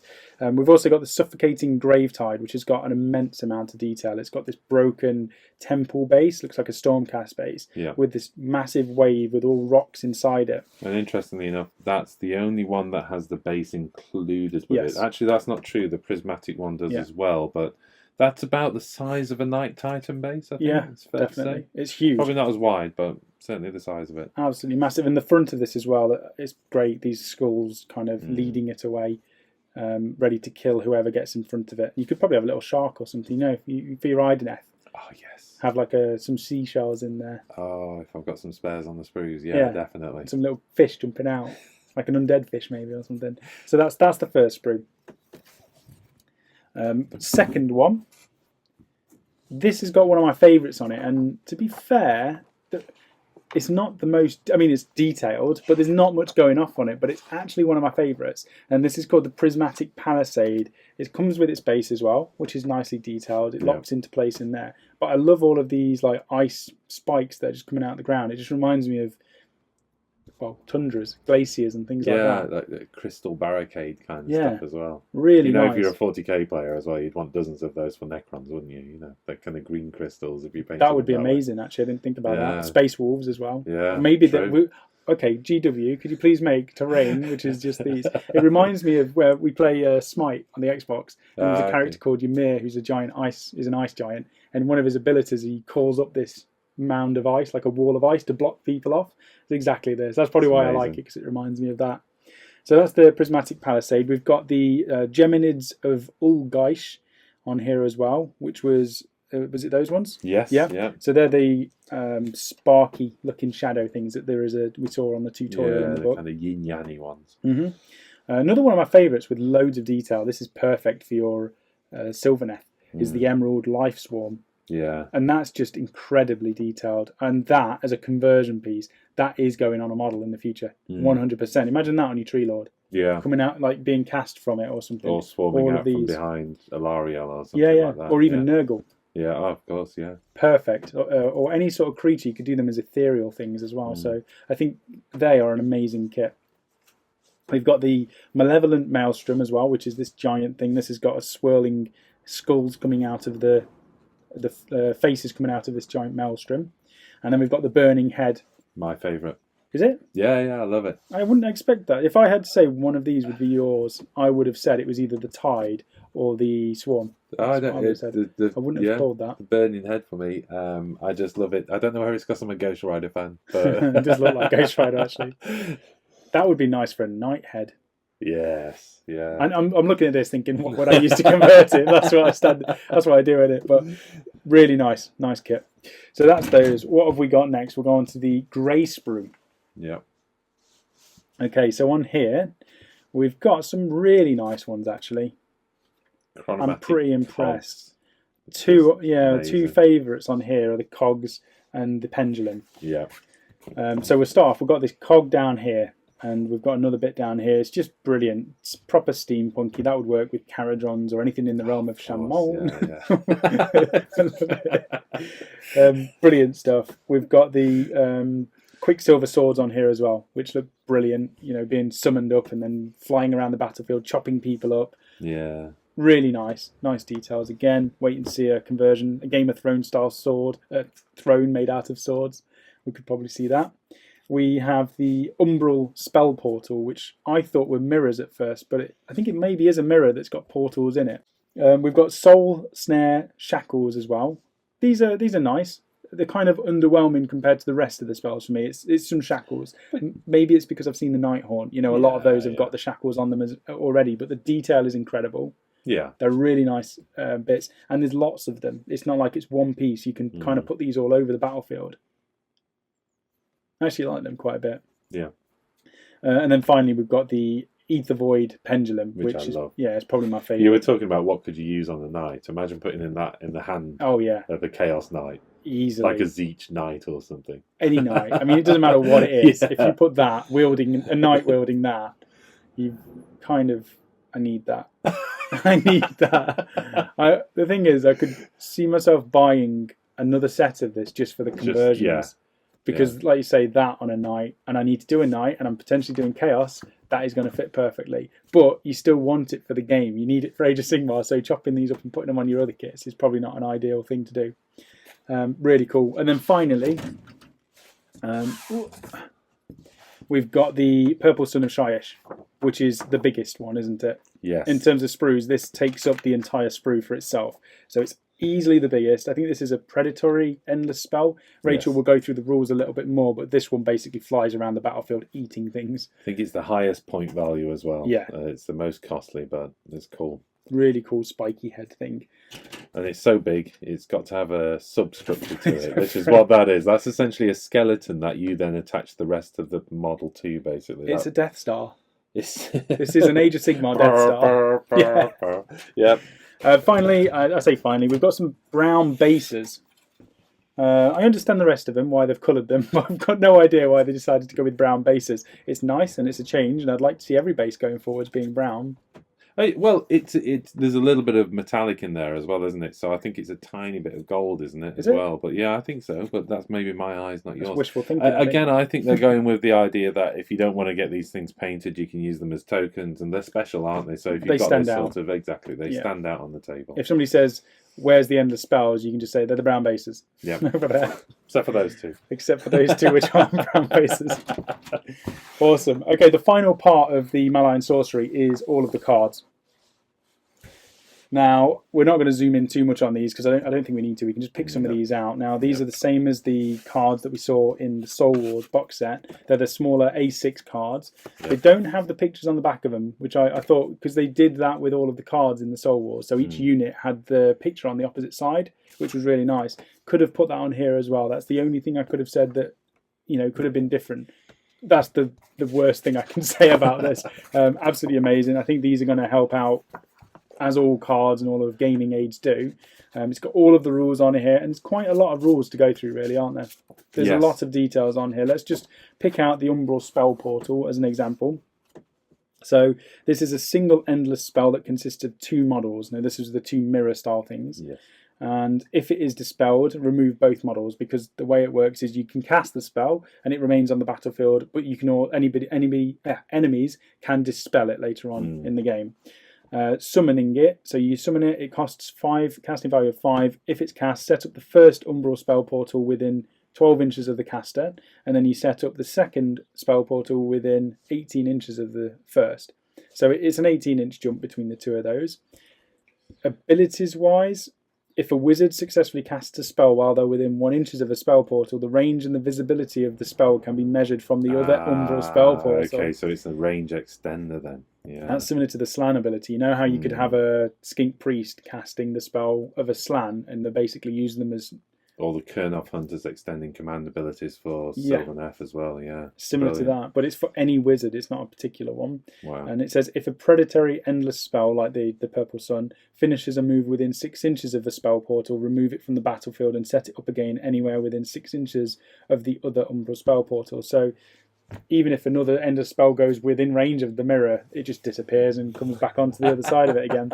The final ability, if your battle is taking... So all of these come from a certain realm, or they're designed to be used in a realm, and they have all of these abilities in any realm. But if you're playing in the realm that they're from, so this one is for Ulgu, then the second spell portal can be set up anywhere on the battlefield. Wow. Instead of just within 18 inches. So you could drop that right into the backfield of your opponent. Yeah, and I think this is the thing that's going to be quite big, is you're going to have to roll for which realm you're in, I think. I mean, we're going to do it as a channel. We're going to know in advance which realm we're in, because we're going to set up the map, we'll set up the terrain and all of that goes with it. But you could quite easily say, I'm putting a spell portal in my list, in which case I'm playing in the realm of shadow, so I get infinite. I'm thinking about the branch wave that can now summon a unit. Does that mean I can put one of those portals on the other side of the table and then summon a unit within 12 inches of the portal, not the caster? The range and visibility of the spell can be measured from the spell portal. You can measure it from the spell portal. So if it says you have to put it within 12 inches of the caster, then am I doing it within 12 inches inches? But then I think it overrides. So the individual war scroll will override something else. So I think I would play it as your branch rate, not just to be annoying, but I would say that your special rule specifically states you have to be within so many inches of the caster. I don't know whether this will supersede it, but... No doubt we'll probably see that in an FAQ, or exactly. It may even be covered. So. Do you want to look at one more of these? Sure. Which one do you want to look at? Shall we look at the Burning Head, since that's your favourite? Of course. Okay, so it's a single model. It's 7 to cast it. You set it up within 3 inches of the person who cast it. It's a predatory spell. So a quick overview. These ones can move around the battlefield, and they can be controlled by the opponent as well. Yes, so whoever's taking second turn or first turn. It's whoever takes second turn, I think, can move the first one. Yeah. And then you alternate moving them, don't you? Rachel will confirm. Of course. She will go through in detail with Magic. We don't want to get Magic rules wrong with Rachel doing that later. But anyway, so it's predatory. It can move 9 inches and it can fly. So it flies around the battlefield. The abilities, when it's set up, the player who sets it up can immediately make a move with it. After the model has moved, each unit that has had any models, each unit that has any models it passed across, and each other unit within 1 inch of it at the end of its move suffer D3 mortal wounds. So with the changes to Age of Sigmar now, you've got the Lookout Sir rule, where you kind of want to put your heroes within 3 inches of units. So you're going to see a lot of people clustering their characters next to units. This is brilliant, because you just chuck a burning skull over it and kill everything. So I think that's going to be good. We've got the Wrathful Aura, reroll hit rolls of 1 for attacks made by units while they're wholly within 9 inches of this model. So you can kind of put it, you can have your units next to the Burning Skull to get that benefit, but in the next turn, if the opponent gets it, they'll send it through your units. Yeah. So it's kind of risk and reward from that. And then the final one is the Empowered ability. So if you're in the realm of Ashy, which is your realm, you add 1 to the number of mortal wounds inflicted by the Flaming Skull. Ooh. So D3 plus 1, it can be quite decent. Massive. Yeah. Okay. So there's all different abilities for all of these cards. I think that's pretty good. That's a quick unboxing of the Malign Sorcery. I'm pretty impressed with it. For me, the big win is the models. They're incredible. I mean, rules are great. Yep. The change to the game is great. The new dimension to the game, great. Yep. But for the price, the amount of plastic you get, how beautiful the models are, everybody should have a set of these. 2 sets. I think 2 sets. 1 set for the game, 1 set for conversions. And I'm going to be keeping an eye out on eBay, I think, for individual bits. I think I need maybe 2 of those pendulums. Yeah, people may split them, but yeah, I know what you mean. Definitely waiting to see a knight holding one of those pendulums in 40k. I'm thinking 2, or maybe like a shield of blades where they can spin it around. Really impressed. Really good set. I think it's definitely something to be picking up for Age of Sigmar. The rules that are inside here as well, because you're getting the extra artifacts. I know you were saying it's more about the models for you, but for people who are playing the game, you're getting the artifacts for each of the realms, and you're getting all of the laws. Yeah. So it does expand it quite a bit, and you've got all of the extra battle plans in there as well. So there's a lot of stuff in the book as well as models and cute little cards. It's good value. Good value extension. So hopefully this part of the video has been interesting. If you've been interested in Malign Sorcery, there's a little bit more detail there to go with it. And the last part of this video, the unboxing, or we're not really going to unbox a book, but we're going to take a look at General's Handbook 2018 now, aren't we? Yes. The unboxing / look through, really, of the General's Handbook. The flip through of the 2018 Handbook. Yeah. I was pretty interested to see what was going to be changing in this, because this affects everybody's armies. If you play match play or pitch battles, you need to know what your points are so that you can play. So that's the major part of this, but it's introduced quite a lot of other things in here. There's not just point changes. No, there's a double impact, isn't there, really? Because the summoning mechanic is changed. You know, Yeah. So that's had an impact. Yeah, we can talk about that in here as well, actually. I completely forgot about summoning because I don't care, because I play Caradons in my head at the moment, even though they're not done. I don't have any summoning available. So we'll have a quick flick through this. I think maybe we'll get Pink to do a video. Absolutely. Going through in more detail. If not Pink, it'll be myself, because there's a lot more that we can go through in this to explain the changes that have gone and how it will impact the games going forward. But for now, we'll have a flick through. We'll pick out the bits that we think will be, well, were interesting to us at least. Yeah. And then if you want more information, check out the video that's going to be coming out as a more in-depth review of it. Okay. So starting out, we've got the content. So we've got open play games, narrative play, match play, and then at the end, all of the rules for the allegiance abilities and all of the scenery rules as well, which is quite important. And we've already had a conversation really about the fact that we need to get a core set of scenery together that we'll use in every battlefield that we play. We've got a full Games Workshop shopping basket of scenery. Yeah, we need 2 sets of specific types of scenery which we'll use in every game going forwards, won't we? Yeah, because we film small games here, 1,000 points, and then at the studio it's like 1,500 to 2,000 point games. So we want to be able to kind of do them at both. We need, how many realms are there? 8 realms. 8 realms. 8 realms. 8. We need 8 battle mats basically at both studios. So we've already planned that we want to do one of each mat type for the realms. Yeah. We want to do the scenery that goes alongside that, and then we want generic scenery. And that's purely spurred on for the fact that they brought out all of the realm rules and they brought out all of the scenery rules, because it allows you to just get on with it. And I think it's going to be great that it's not just about picking scenery. You know, because you could swap from, say, lava terrain to rocks, but for all intents and purposes there was no actual difference to the game. You could be playing on any terrain. It was nice and it's thematic, which is brilliant, and I love my terrain. But at the same time, now I know when we're getting the lava out and all the rest, that there's going to be a whole set of rules attached to that table as well. And the fact that garrisons in the core rulebook, garrisons are now much easier to get into, get out and play around. So and you've got obstacles, you've got rules for standing near pillars, you know, so your lava pillars, there is rules to go with that now, and they're easy to follow, so it's good. Anyway, we'll go through this. The main thing with this book is that there's something in it for everybody. So depending on whether you want to play open play, match play, pitch battles, narrative, whichever style you want to play, there's quite a lot of information in here.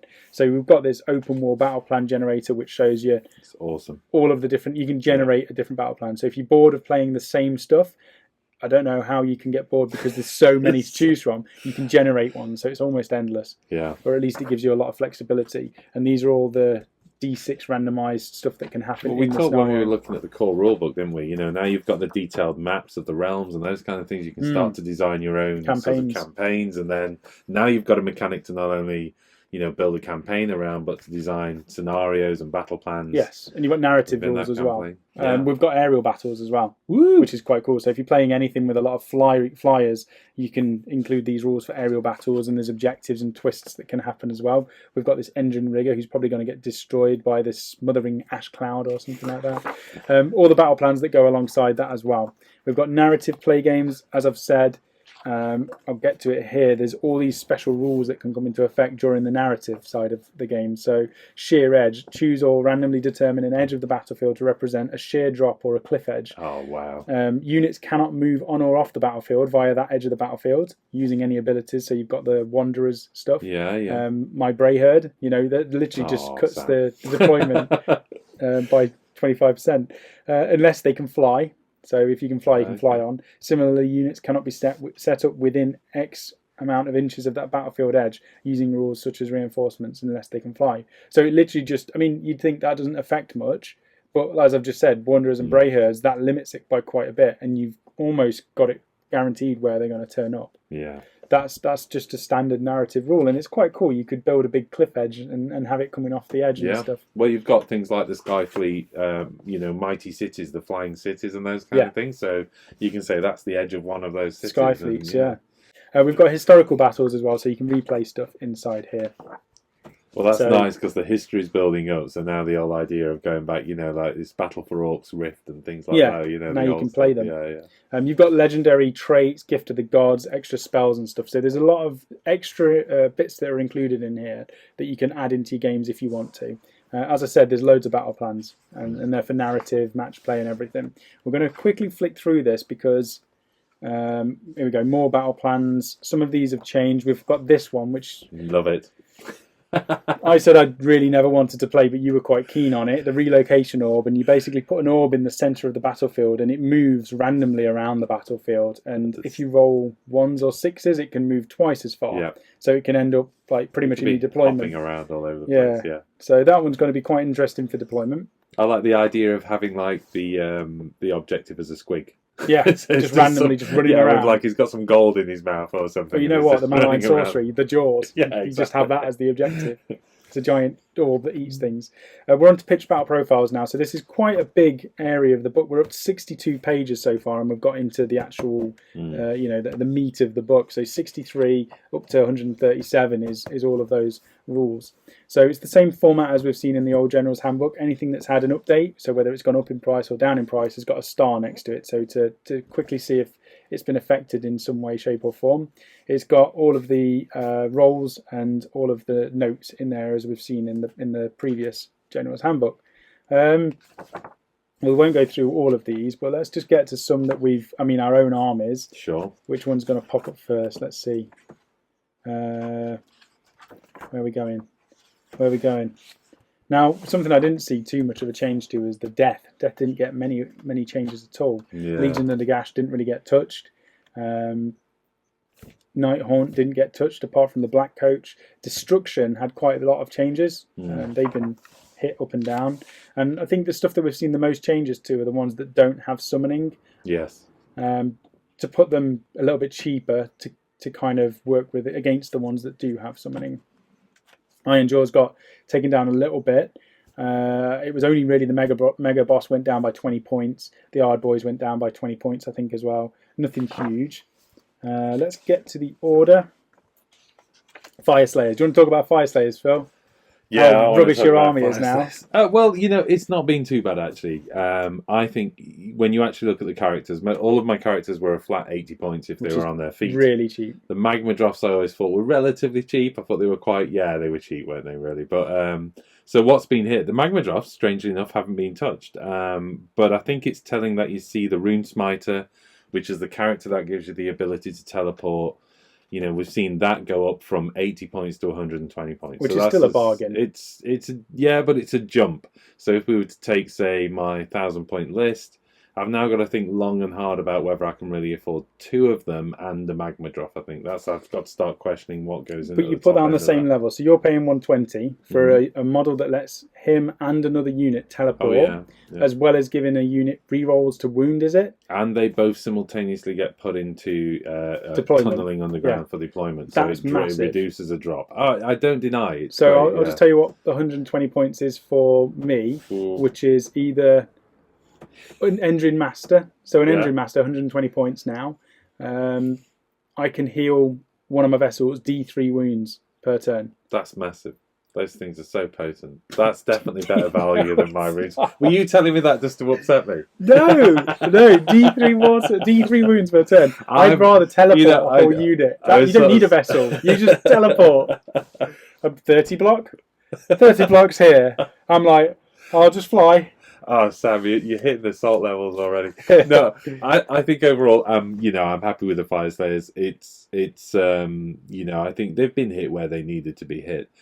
Time will tell whether they can compete against the summoning armies without their own ability of their own magic to be able to try and shut it down a bit more. We'll just see. We'll see. I'm not too concerned at this stage.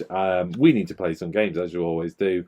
But if taking just Fire Slayers in the context of Fire Slayers without thinking about all the cross balances and all the rest, they're sensible moves that needed to be done. I don't think it was hit too hard. I think Berserkers, they were made a little bit more expensive just because you did see 30-man blocks. I know the reason I'm not mourning that too much is I never played the 30-man blocks anyway. And the rest of it, you didn't use a Rune Father, you didn't use Battlesmith. You basically have Berserkers and Magma Drops and Rune Smiters. That's your army. In 1,000 points. Yeah. In 2,000 points, I had all of the characters. Nothing changed on the Ideneth, but you'd expect that because they're fairly recent. Yeah. The Caradons have had quite a lot of changes. Most of it has gone down in price. There's only a few that have gone up. So the chemist has gone up by 20 points, I think, or 20 or 40. The ironclad's gone down by like 20. The biggest one that I'm quite happy with, because I've got 3 of the gun haulers, Grundstock gun haulers, and they were 220 points I had each. 3 of those. I've only got 2 now. You gave everyone, didn't you? 220 points. They're now 160. Amazing. So I'm quite happy with that because they were expensive. They had they one were shot for what they were. And you know what? They're wounds. such a great model. If that means there's going to be more of those on the table now, then brilliant. It's also the one that I quite like is the Arcanaut Admiral has gone down from 140 to 120, and the Endrin Rigger, I think Endrin Master has gone down from 140 to 120. So both of those characters now, I'm going to basically include one of them in my list, and I can switch and change them without it impacting me too much. Because they're the same points. One day I can bring the Admiral and see how he goes. Yeah. And then the next I can just put the Master in and see if that's any better. I've got the huge character whose name I've not started He's building gone down. Caradrons. He's 260 now. He was a lot more than that. Yeah, it was. So that's good. Yeah, that's good. Because you're doing Barak Nar with your army, aren't you? Yes, I'm doing Barak Nar. So there's a lot of points changes inside here. We're not going to go through the rest of those. We've got the rules for scenery. Now, I was quite impressed with you for figuring this out or spotting it. But these are the bits of scenery that came out for 40k, aren't they? Yeah, they are what was the Death World kind of attached to the Chrome Worlds of the Eldar. So we're probably going to see a re-release of this in Age of Sigmar boxes. It's the Barbed Venom Gorse. What does it do? Blah, blah, blah. Deadly scenery rule. So Deadly has been nerfed quite massively, so I don't think it's... You know what? That's not that big of a deal. But even so, it's nice to have more options. Scenery. It's nice to have more options for terrain. You know, I don't think terrain should completely dominate the game. No. I don't think you should lose units just from wandering past. And there should be simple rules like that. Yeah. For the fact that it just counts as deadly. That's great. You can easily remember that. We'll look at the other one, walls and fences. It can be set up between 2 and 10 walls and or fence models. They must be set up as a single group with all model bases touching at least one other. It doesn't have any rules. It's literally just walls and fences. Because but do they have the obstacle keyword then, or no? But they probably would be. They don't have the obstacle keyword, but they count. But they probably would count as an obstacle. And the shard rack spines. That's the other one that was taken from 40k, which again counts as deadly, and that's it. Brilliant. It's just allowing you to take some models which are really nice, cool they produce, and chuck it onto your battlefield and use it as something. What else do we have in here? Summoning rules. Now this is massive for Age of Sigmar, and I think the armies that we've looked at in more detail was Tzeentch and Seraphon for Rachel, and I think they've done a really good job at balancing it. At first, we were both like, Tzeentch don't need any extra units. They're OP as hell. They've been put up in price by roughly 20%. When we were working out Patrick's lists, they're about 20% increases on the points. But on the flip side of that, you now get the summoning for Tzeentch, which is really quite good. Anytime a spell is cast, either by yourself or the opponent, you earn a fate point. And then at the end of your movement phase, you can spend fate points to summon full units. So these can be quite massive. You need to do 36 to summon a Lord of Change. Which isn't easy, not over a 5-turn game. I know people will be pumping out the wizards, but you've got to get it successful. You've got to cast it successful. It has to be, it can't be unbound, and it has to be successful cast. So you're going to have to work hard to earn those 36 points. But it's also, normally if you're having an army of Tzeentch and you don't go up against somebody who's using magic, you're like, yes, I've won this game, because you just dominate the magic phase. Yeah. Whereas now you almost want to be playing somebody who's using magic so that you can summon more stuff. Yeah, good point. Just one of the other things before we go on to the Seraphon stuff is the pink horrors and the blue horrors.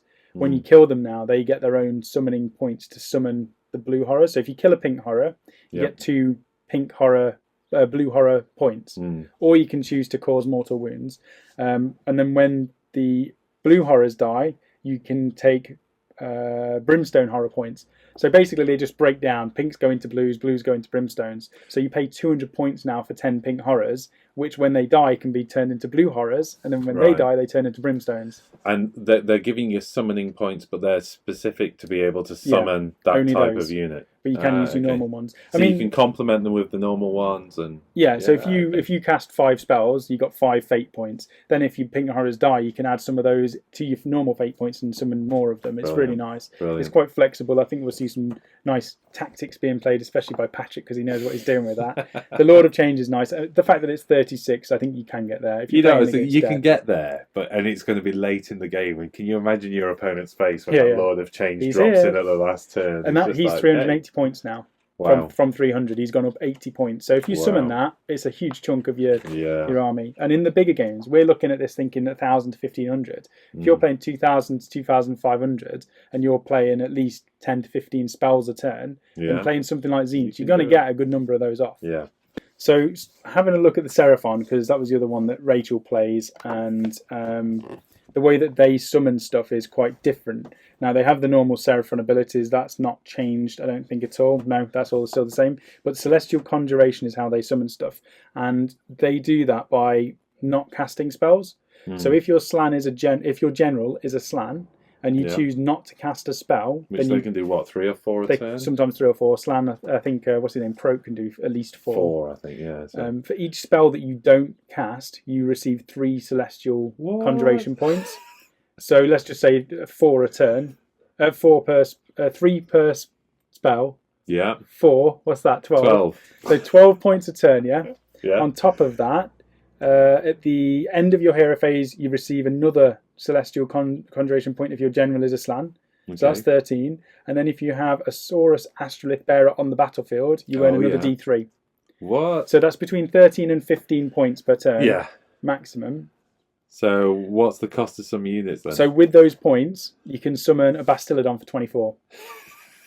Bearing in mind you could potentially summon that in 2 turns of not casting spells. Yeah. Saurus Old Blood on a Carnosaur or a Veteran on a Carnosaur, 24. That's the highest you go to. Yeah, that Veteran on the Carnosaur, Rachel's made a lot of use of that. Oh yeah, 2 turns, you've got another one. Easy. But there's some of the lower ones, Salamanders, 6 points. You only have to stop 2, you just don't cast 2 spells and you've got a free Salamander. Yeah. That's just insane. So I think Seraphon summoning is extremely powerful and probably more powerful than Tzeentch, in my opinion. I think Seraphon, with the fact that your Slan can sit at the back of the board and can dispel things without needing line of sight and having unlimited range, you can basically sit at the back and just say, I'm not casting, and give you free units for the rest of the game. So Rachel's going to be super happy then. She's going to camp in a corner behind a rock, unbinding anybody who tries to cast something and summoning another army while she's on the battlefield. Yeah, I think I'm the unlucky soul that's actually playing Rachel at one of the first battle reports. Yeah, well, I know we've played in doubles tournaments together. But you're going to face it now. And, I get to face it now. So I mean, she's got enough models. She can easily summon all of this back on. Saurus Guard, 12 points, 5 of them, easy. One thing we did work out though is, as we were saying with the Tzeentch summoning. If you're going up against another casting army, it's quite good because you can start casting more. You get your Tzeentch fate points. But if you go up against Seraphon as Tzeentch, Rachel will literally just say to Patrick, I'm not casting. And Patrick gets no points other than the ones that he can cast. And Rachel will just sit there dispelling them. And then she will just sit there on the points, summoning more stuff. And Patrick's got no mechanic to stop those points building up in that case, has he? There's no dispelling. There's no nothing. So Rachel will stop Patrick. Rachel will get a free army and then just surround the board. It's incredible. I think Seraphon versus Tzeentch. Seraphon are going to be quite dominant at tournaments. So we need to get Patrick back over with his amazing Tzeentch army. I think we all need to play Seraphon. Really cool. There's other changes in here. One massive one for me is the Wanderers. I was going to do these when your whole army used to be able to disappear off a table edge and appear somewhere else on the same table edge. It was massive. They've changed it now. Only one of your Wanderer units can disappear and reappear. I think that's fair enough. That's a massive nerf. I mean, Wanderers, the fact that you have the flexibility of disappearing and jumping around the board, units can come down from pretty much anywhere in most armies. So it wasn't like it was really OP. It was just quite thematic. Wanderers disappearing into the woods and turning up. The fact that now you're going to have one unit doing it, they're not really that strong on everything else. They've got a little bit of, Yeah, I mean, Wanderers, though, certainly any time I've seen them played, they've been as an ally to Sylvaneth anyway, so you've got mobility all over. Stop talking about Sylvaneth. Right. For those of you who are seeing this for the first time, Sam's got a bit of an issue with Sylvaneth essentially being wood elves. They're not wood elves, though, are they? They are. L'Ariel is a wood elf. Yeah. They're she's an elf. They're the spirits of the wood elves. They're the spirits of trees. They're firewood. They're firewood. I'm looking forward to playing your Sylvaneth. I don't care if you I'm going to give you a game. On that note, actually, you get a free tree lord, don't you now? Oh, yeah. or whatever you want. Alariel, basically, if you take Alariel, she gives you a free unit of your choice once per game. It's once per game. It's yeah. It's once per game. I only get one free tree lord. You know, that could be turn 1. This is what I mean. It's just a joke. Meanwhile, Bray Herd, because they were OP, really OP, they saw that I used the Herdstone Axe in every game, and I loved using the Herdstone Axe because I used to be able to... It was the one trick your army had. And it never worked. It's never killed anything. But the old rules for the Herdstone Axe, it's an artifact. If I inflict 1 wound on an enemy hero, at the end of my attacks, I roll a dice, and on a 6, the enemy hero is dead. It's just slain. They don't get any saves or anything against it. They're just dead. And I've been rolling it every game and throwing him at the biggest thing because I think when it happens, it'll be pretty dramatic. So they changed it. So now it just increases the weapon damage by 1. Well, I think you need to pick this up with Rue on the wall. Rory, yeah. If Rory's watching this, I'm going to send him a link and say, you just need to hear my complaint about the Herdstone Axe. And he will petition games. He'll walk through all of the studio and say, change it. That might be his idea. He may have recognised they were overpowered in the first place. He's probably nerfing my Bray Herd power because he wants to be the ultimate shaman, really, for Bray Herds. But yeah, basically, these changes in here... As we were saying before, you can't just look at the name of something like Herdstone Axe and go, yeah, I know what that is. Yeah. Because they've changed the rules for quite a lot of things. They've changed the rules for scenery, they've changed the rules for artifacts and command traits. So even if you look at this and you think it's the same, just properly double check it against your previous stuff and see if it's different. And we've got Slanesh and some other stuff in here as well. Iron Jaws, I haven't even seen what they've changed in there because I'm full speed on Caradons at the moment. But I imagine there'll be some changes in there. As the book. Really, it's an update. You know, we'd expect this every year. They're tweaking it. The balance is changing, and it's nice to see that it's been brought out with the new edition. Allegiances, allies have been updated as well, haven't they? I don't think we need to go too much into it, but it's nice to see that list updated to recognise the new factions as well. So allies have changed a little bit because we were struggling to find it, weren't we? Yeah. If we get it on the camera. So it used to be that at the bottom of your entry it would tell you all of the allies, and they've changed it now. So at the end of, so for this is all of the Order faction. At the end of Order, it gives you a breakdown of all of the armies and all of the allies that they can use. Yeah. So they've just changed it. We were struggling to find it, but probably because we were just like flicking through the book so quick, like give me all the content. But it's need information now. They need information. Awesome. Well, I think that's everything we had. Everything, and it was extremely generous. I can't believe we still got like all of that, and we've got it early to talk about it with and share it with all of our viewers because we've had so many people asking us our thoughts, what we think about it, what we would like to see in the changes of the rules. And it's nice at Games Workshop to send this so we can have a proper look through it early on. We can start filming some battle reports and play testing it and trying it out, and then we can share it with you lot, and you can come back and tell us what we did wrong, and we can do it right the next time. I think the thing is it's great. We can get into this. We can get onto some of the models. We can start getting our battle reports done for the channel as well, and really digging into. It's come at a brilliant time for us all. Really, you know, we've just recently hit 10,000 subscribers on YouTube. We've rebuilt the studios, so there's a whole bunch of new tech going into the studios. We've got armies coming to completion. I know you've got some way to go on your Sky fleet, but you know, should imagine in a week or two it'll be done. Month or two. And we can just dive straight into this. And we've been working on terrain, which was like, you know, symbolic of the different realms as well. So it's just nice to just jump straight into that. It's going to be great. It's a good time, and I'm looking forward to. I want to get the Caradons done, or the humans done.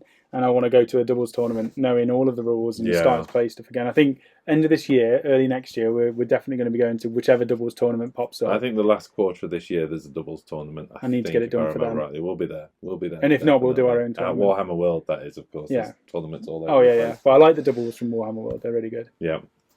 So that's the end of this unboxing. It's been a long one, so it's loads of information, really, isn't it? There's 3 releases here. Hopefully the what they call timestamps has helped navigate to the area that you're interested in. If you've watched the whole thing, well done, because there was a lot of stuff there. There's a lot of me talking. My voice is going now, I think, from all of that talking. We've got loads of content to come over the next few days. So if you want to see more in-depth stuff, looking at the actual core rulebook, the stuff that's changed. If you want to listen to Rachel telling you how good magic is now in the new age of Sigmar, then Rachel will be doing an update on that. 10-minute airbrush tutorial of the Dark Sun. Well, all of it. Yeah. 10 minutes, how to do the whole set. All of it. Hopefully we can get Pink to do the General's Handbook. He's very good with numbers and tactics, and he gets pretty excited by that stuff. So we may have Pink talking over that. And just more and more battle reports coming as and when we can get them uploaded. And we're pretty focused on Age of Sigmar at the moment because it's all updated and new and shiny. But there'll be a lot to come. So if you're not already subscribed to the channel, click the subscribe button down below. Thumb up the video if you enjoyed it. Thumb down it if you didn't like it. Doesn't really matter. Good. It's all good, yeah. And obviously head over to the website because we're going to have more content on there. We release stuff on YouTube regularly, so we obviously take stuff from our premium section on the website. But if you are signed up as a premium member, there's going to be more content on there, whether that be extra tutorials, extra battle reports, or some behind-the-scenes stuff. There's going to be loads of stuff. And if you've got the time, you can sit and lap up hundreds of hours of videos, can't you, and content. That's it from both of us, though. Yeah. Big thank you to Games Workshop again. I don't think we can really say thanks too many. Enough times. And thank you everybody who stuck through it all. I hope you've got the information you need. Hit that pre-order button come Saturday. I should imagine this thing's going to be quite popular. There's a 2-week wait from pre-order to when you like to receive it. I think stuff goes out on the 30th. Huge value for money. Fantastic. The Games Workshop have really kind of just put it out there this time round. There's nothing in here. I found it almost impossible to find a fault. You're always going to, as players, pick up on things like, I wish they hadn't increased my battle. Oh, yeah. My rune smiters by 40%. I mean, that doesn't matter. The stuff in that the I say as scale well, of thing. when I'm not too keen on this or whatever, if I try and pick a fault, that's literally trying to be as picky as possible. Yeah, and I do it with everything, don't I? It's not like I'm just going, this is rubbish, don't buy it. Yeah. But I like to at least see where I personally, I'd rather say that I do or don't like We're certain gamers bits. And hobbyists first and foremost. Yeah, most of it's personal opinion anyway, so you can ignore it. Right, that's it. We'll see you on the next video. Thank you very much for watching, and we'll see you soon. Bye.